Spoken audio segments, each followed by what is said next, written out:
नमस्कार दोस्तों, मेरा नाम है चंद्रजीत मुखर्जी और आज हम लोग यहाँ पर एक ऐसी बात को लेकर चर्चा करेंगे जो बात ऑलरेडी 2 दिन पहले हो चुकी है।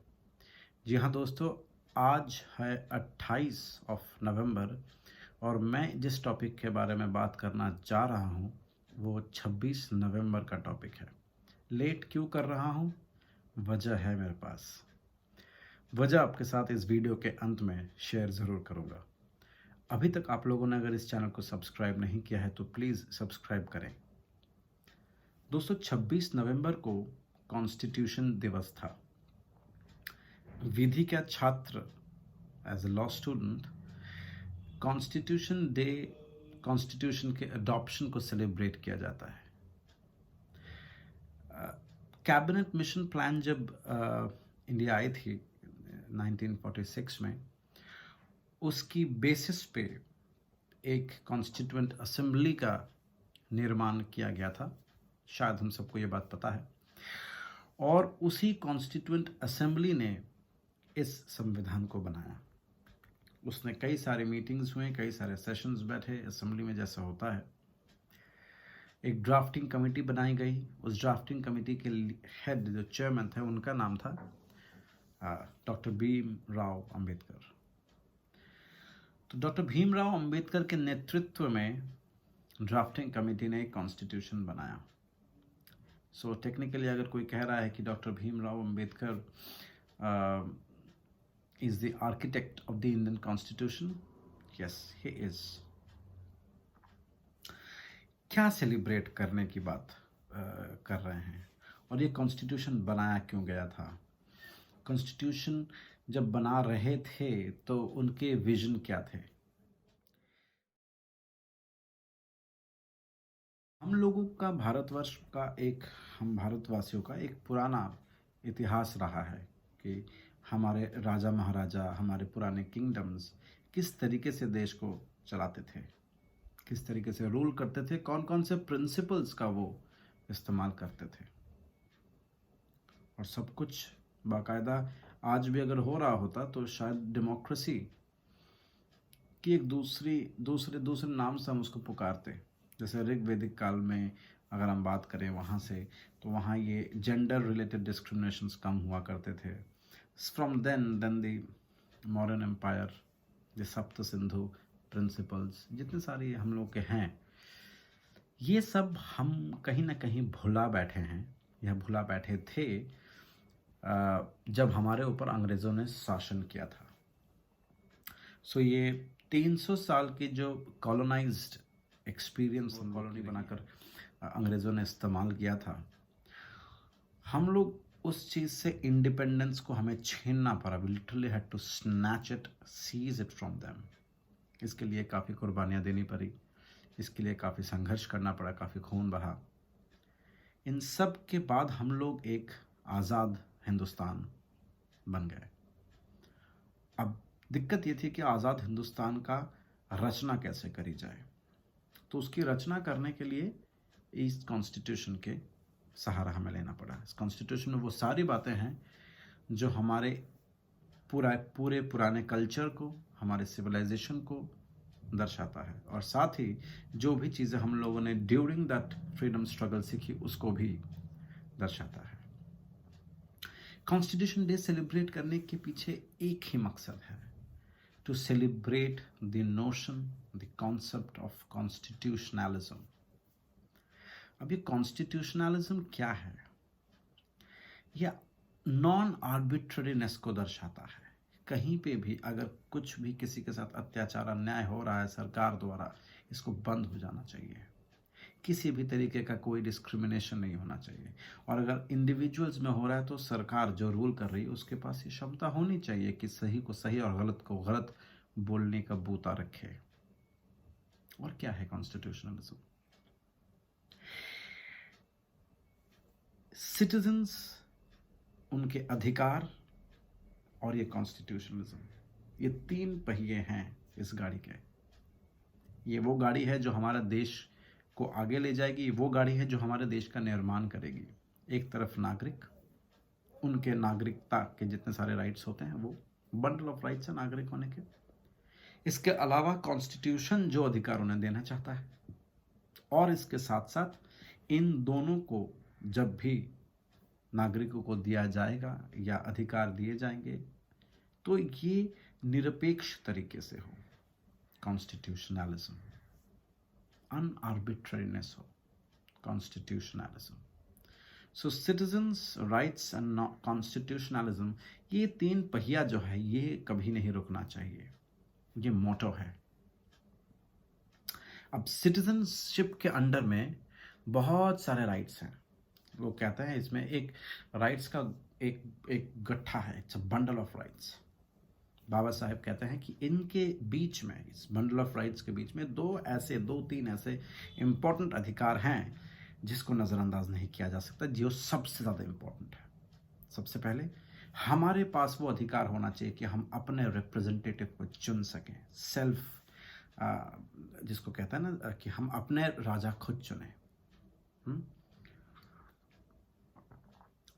राइट टू सेल्फ डिटर्मिनेशन, हम अपने राजा खुद चुनें, हम अपने रूलर खुद चुनें। मतलब हमारी पार्टिसिपेशन हम डिमांड करते हैं सरकार में, सरकार बनाने में हमारी पार्टिसिपेशन क्या है। दूसरा होता है कि अगर हम पार्टिसिपेट करना चाहते हैं तो हमें वो पूर्ण रिप्रेजेंटेशन मिलना चाहिए, बोलने का वो प्लेटफॉर्म देना चाहिए जहां पूरा के पूरे नागरिकों को बोलने का अधिकार हो, निरपेक्ष तरीके से। और तीसरी, one of the most important, कि अगर सरकारी ऑफिस के तमगे के सरकारी ऑफिस के नीचे अगर कोई भी ऑफिस है, सरकारी एम्बलम के नीचे अगर कोई भी ऑफिस है, सरकार के छत्र छाया के नीचे अगर कोई भी ऑफिस है, और अगर वो गलत कर रहा है तो वी एज सिटीजन्स हम उन्हें कोर्ट में उनके खिलाफ कार्रवाई कर सकें, उनके खिलाफ एक्शन ले सकें। अब ये सब मिलकर एक कॉन्स्टिट्यूशनलिज्म का गठन होता है। तो आमतौर पे बात करी जाए तो जितना ज़्यादा लोगों का पार्टिसिपेशन होगा सरकार बनाने में, सरकार चलाने में, उतना ही ज़्यादा अकाउंटेबिलिटी होगी, उतनी ही ज़्यादा रिस्पॉन्सिबिलिटी होगी। अब अगर एक ऐसी सरकार बनती है जिस सरकार में रिप्रेजेंटेटिव जो है पूरे देश भर से नहीं है, तो वो सरकार माइनॉरिटी सरकार है। खेल अब नंबर्स का रहा नहीं कि माइनॉरिटी सरकार बन गई, मेजॉरिटी सरकार तक बनने पर कई लोग जो हैं आज भी देश में नाखुश हैं। सवाल उठ रहा है उनके खिलाफ। तो रिप्रेजेंटेटिव फॉर्म ऑफ गवर्नमेंट जो है वो हमेशा रिस्पॉन्सिबल होगी, जरूरी तो नहीं, जरूरी नहीं, लेकिन इस रिप्रेजेंटेशन को पाने के लिए बहुत सी संघर्ष लड़ी गई है, बहुत सारे संघर्ष लड़े गए हैं। लोग अपने आप को अपने आप से ऊपर रखकर अपने कम्युनिटी के लिए लड़े हैं कि हाँ हमारे इस कम्युनिटी को संघर्ष मिलना चाहिए। क्यों? क्योंकि सबको लगता है कि जो सरकार है वो एक मशीनरी है, वो एक इंस्टीट्यूशन है जो सोसाइटी में चेंज ला सकती है। So in other words, it is an institution of social change. Yes, government is. अब सवाल यह उठता है कि अगर गवर्नमेंट सोशल चेंज ला सकती है तो किस किस्म का सोशल चेंज लाना चाहती है? और सबसे बड़ी बात तो यह है कि जो सोशल और इकोनॉमिक फील्ड में सोसाइटी में जो अभी कोड चल रहा है, जो नियम चल रहा है, उसको तोड़कर एक नया कोड लाने का, एक सही कोड लाने का बूता उस गवर्नमेंट में होना चाहिए। It should not be afraid of taking any such steps. डर किस चीज का है? अगर सच के साथ है तो डर सिर्फ सत्ता खोने का है। और इसी पावर के चलते इस कॉन्स्टिट्यूशनलिज्म का मजाक रोज बनता है। मुझे पता है कि कई सारे लोग ऐसे हैं जो आज भी उस किताब की चलाने की कोशिश कर रहे हैं, आज भी कॉन्स्टिट्यूशन को चलाने की कोशिश कर रहे हैं, तभी शायद मैं ये बातें बोल पा रहा हूं। लेकिन लिबर्टी, इक्वालिटी, फ्रेटर्निटी, ये सारे शब्द मिलकर कॉन्स्टिट्यूशनलिज्म को बनाते हैं। ये सब शब्द मिलकर कॉन्स्टिट्यूशनलिज्म को बनाते हैं। और आज इतने सालों के बाद इतने सालों के बाद जब हम देखते हैं कि कॉन्स्टिट्यूशनलिज्म के नाम पे क्या चल रहा है, मुझे समझ ही में नहीं आता कि किस बात का सेलिब्रेशन मनाएं। इतने सालों के बाद जय भीम जैसी फिल्म रिलीज होती है। फिल्म का मोटो क्या है? फिल्म में क्या दिखाया गया है? क्या दिखाया गया है? एक शोषण, एक एक एक ट्रिमेंडस अत्याचार एक पर्टिकुलर कम्युनिटी पे नहीं, सिर्फ कमजोर पे। अगर कमजोर एक कम्युनिटी का नाम है तो कमजोर पे अत्याचार हो रहा है। तो मुझे ये समझ में नहीं आता कि पावर, अथॉरिटी, इन सब को लेजिटिमाइज करने का तरीका सिर्फ वायलेंस है क्या? जैसे बाबा साहेब कह के गए हैं कि इन सब को लेजिटिमाइज करने का exercise of power, the exercise of authority over others can also be ensured through kindness. Kindness के साथ भी इसी चीज को अचीव किया जा सकता है।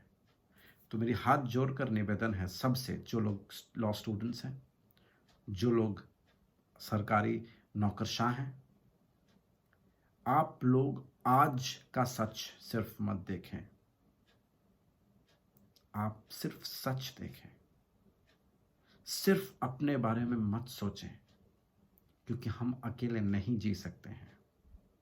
कौन क्या कर रहा है ये हमारा लुकआउट नहीं है, हम खुद क्या कर रहे हैं ये लुकआउट है। कॉन्स्टिट्यूशन को बचाने की जरूरत है।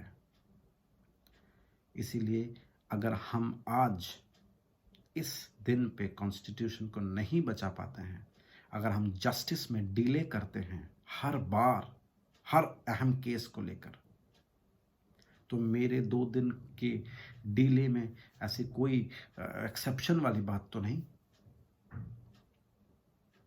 तो मैं सिर्फ यही कहूंगा कि अगर हम लोग कॉन्स्टिट्यूशन को बचा नहीं सके तो ये कॉन्स्टिट्यूशन एक लाल किताब बन जाएगा। जी हाँ दोस्तों, लाल यहाँ सिर्फ रेवोल्यूशन को सिंबलाइज करता है। हमें और रेवोल्यूशन नहीं चाहिए, लेकिन गरीबों को मजबूर ना करें, कमजोर कम्युनिटी को मजबूर ना करें। Let's celebrate constitutionalism, let's ensure that we will keep its spirits high. Thank you.